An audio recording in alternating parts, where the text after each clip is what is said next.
아멘. 오늘 우리는 내가 여호와인 줄을 알리라 라는 제목으로 말씀의 은혜를 나누어 보려고 합니다. 오늘도 이렇게 새벽을 깨워 말씀의 자리, 기도의 자리 나오신 우리 모든 성도님들을 주님의 이름으로 축복합니다. 오늘 우리가 함께 읽은 이 에스겔서 6장 말씀은 지난주 말씀에 이어서 하나님을 떠나 죄악 가운데 살아가던 이스라엘 백성들을 향한 심판의 예언이 계속해서 선포되어지고 있는 장면입니다. 그런데 오늘 6장의 특징은 지난주에 나누었던 4장, 5장에서처럼 행위 예언으로만 보여주시는 것이 아니라 이제는 하나님께서 에스겔의 입을 통해서 직접 심판의 말씀을 선포하게 하신다라는 것입니다. 그렇다면 오늘 본문에서 하나님께서 구체적으로 어떤 심판의 예언의 말씀을 하고 계시는지 세 부분으로 나누어서 살펴보려고 하는데요. 우리 첫 번째 부분은 1절부터 7절까지 말씀인데 우리 3절과 4절 말씀을 다시 한번 읽어보도록 하겠습니다. 시작. 이르기를 이스라엘 산들아 주 여호와의 말씀을 들으라. 주 여호와께서 산과 언덕과 시내와 골짜기를 향하여 이같이 말씀하시기를 나 곧 내가 칼이 너희에게 임하게 하여 너희 산당을 멸하리니 너희 제단들이 황폐하고 분향 제단들이 깨뜨려질 것이며 너희가 죽임을 당하여 너희 우상 앞에 엎드러지게 할 것이라. 아멘. 방금 읽은 3절 말씀에 보면 하나님께서는 이스라엘의 산들아 라고 말씀하시면서 산과 언덕과 시내와 골짜기를 향해 심판을 선포하고 계시는 것을 볼 수 있습니다. 여기서 이야기하는 이 산은 단순히 자연을 의미하는 것이 아니라 이 당시에 이스라엘 백성들이 산과 언덕과 골짜기마다 산당을 세워놓고 우상 숭배를 하고 있었다라고 합니다. 그래서 하나님께서는 오늘 말씀을 통해 그 우상 숭배가 가득했던 산들과 산당들을 향하여서 심판을 선포하고 계시는 것입니다. 즉 하나님께서 예배하라고 하신 성전이 아니라 자기들이 원하는 방식대로 산과 언덕과 골짜기마다 이 산당을 세워놓고 우상을 섬기고 있었던 것입니다. 그래서 하나님께서 4절 말씀을 통해서 너희 제단들이 황폐하고 분향 제단들이 깨뜨려질 것이다 라고 경고하고 심판의 말씀을 전하고 있었던 것입니다. 그리고 더 나아가서 4절 말씀 뒷부분에 보면 너희가 죽임을 당하여 너희 우상 앞에 엎드러지게 할 것이라 라고 이야기를 하는데, 이 말씀의 의미는 이 이스라엘 백성들이 붙들고 의지하던 그 우상들이 심판의 때에 이들을 보호해주고 살려주는 것이 아니라 오히려 그 우상들 앞에서 엎드려지게 될 것이다 라는 것을 보여주고 있는 것입니다. 즉 이 말씀을 통해서 하나님께서 이스라엘 백성들과 또한 우리에게 말씀하고자 하시는 것이 무엇입니까? 하나님이 선택하신 이스라엘 백성들이 하나님이 아니라 세상을 의지하고 또 세상을 섬기면 결국에는 그 앞에서 망하게 될 것이고 하나님의 심판으로 이어지는 것을 기억해야 한다라는 것입니다. 그렇기 때문에 우리도 마찬가지로 현재 우리가 살아가고 있는 지금 이 시대가 이스라엘 백성들처럼 보여지는 우상들을 만들고 산당에서 우상 숭배를 하는 것은 아니지만 여전히 우리의 삶 가운데서도 하나님이 아닌 세상을 의지하고 세상을 붙들며 살아갈 때가 많다라는 것입니다. 하나님이 아니라 보여지는 것들을 더 중요하게 생각하며 살아갈 때가 있다라는 것입니다. 그것이 때로는 돈일 수도 있고 또 명예와 권력일 수도 있습니다. 그런데 오늘 말씀을 통해서 하나님께서는 그러한 것들이 우리를 살려주는 것이 아니라 오히려 그 앞에서 우리가 무너질 수 있다라는 것도 말씀하고 있는 것입니다. 사랑하는 성도님들, 우리의 삶 가운데에 하나님이 아닌 우리가 세워놓은 우상들을 다 없애버리고 하나님만 의지하고 하나님만 바라보며 살아가는 우리 모두가 되길 소망합니다. 두 번째입니다. 두 번째는 8절과 9절 말씀 우리 같이 함께 읽어보도록 하겠습니다. 그러나 너희가 여러 나라에 흩어질 때에 내가 너희 중에서 칼을 피하여 이방인들 중에 살아남은 자가 있게 할지라. 너희 중에서 살아남은 자가 사로잡혀 이방인들 중에 있어서 나를 기억하되 그들이 음란한 마음으로 나를 떠나고 음란한 눈으로 우상을 섬겨 나를 근심하게 한 것을 기억하고 스스로 한탄하리니 이는 그 모든 가증한 일로 악을 행하였습니다. 아멘. 우리 방금 읽은 8절 말씀에 보면 너무나도 중요한 구절이 나오는데 그게 무엇이냐면 살아남은 자가 있게 할지라 라는 말씀입니다.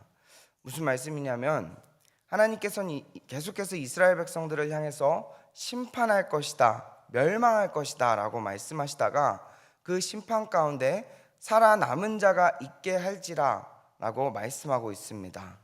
즉 하나님께서는 이 심판 가운데 모든 백성들을 다 완전하게 멸하실 수 있었지만 심판 가운데서도 남겨두시는 자가 있다라는 것입니다. 중요한 것은 하나님께서 남겨두시는 이 남은 자라는, 남겨진 사람이라는 그 사람들은 단순히 그냥 운 좋게 살아남은 사람들이 아니라 끝까지 하나님을 기억하고 하나님께 돌아오는 자들을 의미하는 것입니다.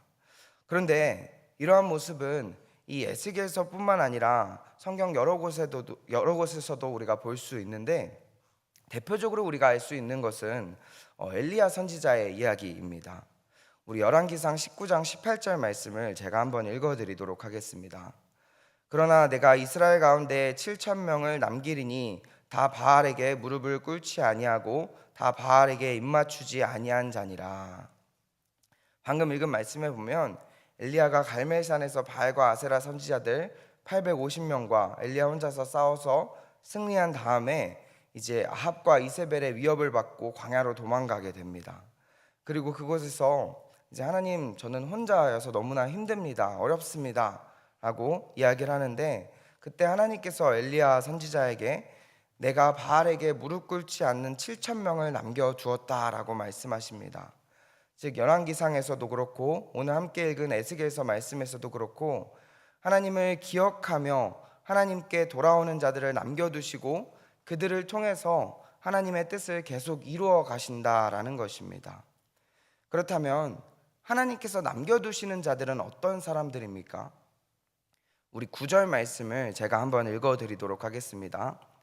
너희 중에서 살아남은 자가 사로잡혀 이방인들 중에 있어서 나를 기억하되 그들이 음란한 마음으로 나를 떠나고 음란한 눈으로 우상을 섬겨 나를 근심하게 한 것을 기억하고 스스로 한탄하리니 이는 그 모든 가증한 일로 악을 행하였습니다. 아멘.